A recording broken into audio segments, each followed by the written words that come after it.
welcome back. We continue on with the brother still having control issues and his sights are set on flavor. Let's throw another log on the fire. Now, as some have kindly pointed out, while my brother may be a big jerk about the rules a lot of the time, that isn't really the source of his issues as a DM, as much as his aggressive need for total control. So my brother hates flavorful character backgrounds and thinks that they're a waste of time. Before you ask, I don't know what happened to him in his life that made him fly into a rage at the thought of people having fun, but that's how he is. My brother is Chekhov's gunslinger, because you don't include anything in D&D if it's not going to serve a functional purpose.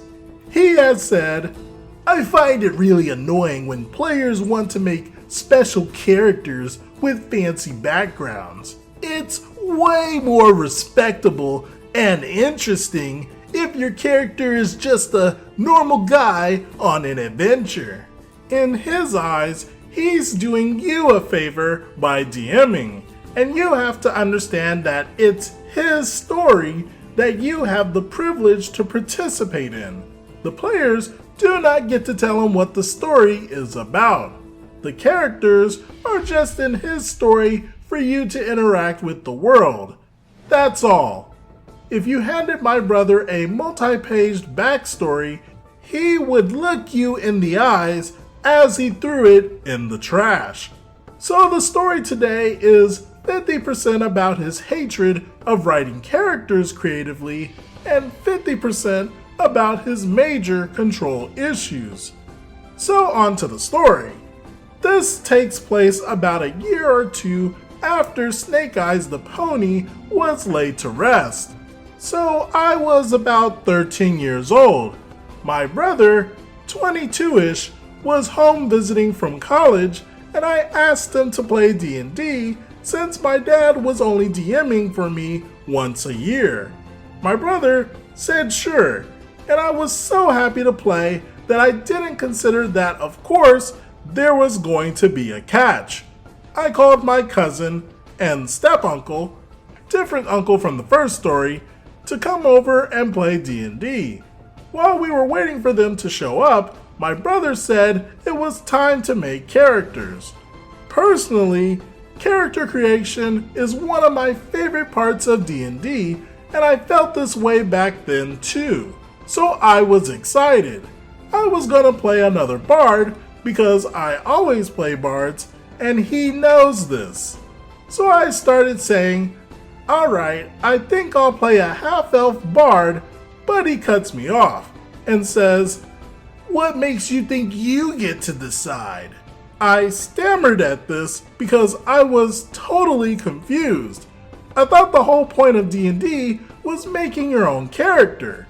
He told me that character creation takes too long, so he would be writing our characters for us. I asked again if he could at least write the character I wanted to play because it would take the same amount of time, and he said absolutely not. So he started rolling dice and saying that he was going to make me play a guy character and probably a dwarf paladin or something. Now at the time I was a young girl right on the cusp of puberty in middle school who was extremely insecure about my perceived femininity because I was a little overweight back then. D&D was a huge escape for me at the time to play the pretty girls I wished I could be.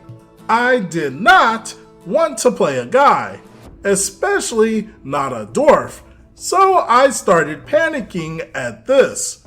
After a bit of an obnoxious meltdown of me begging my brother to not make me a guy or a dwarf and to please let me play a bard, I didn't want to associate myself with the masculineness of a tank class character either.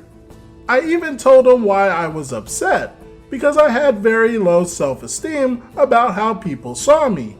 He just argued that dwarves are awesome and I should feel honored to play one. By the time my cousin and step-uncle showed up, my brother sighed and I thought he was going to cut me some slack. But then he said, "Class, race, or gender.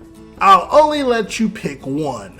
Before I could comment, he followed with, "Or we could just not play.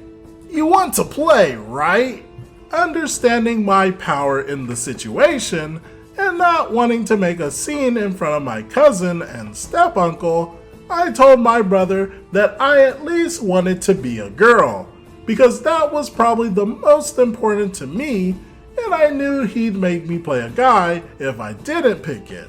So my brother continued to roll dice and wrote my entire character for me right in front of my eyes. No input from me at all.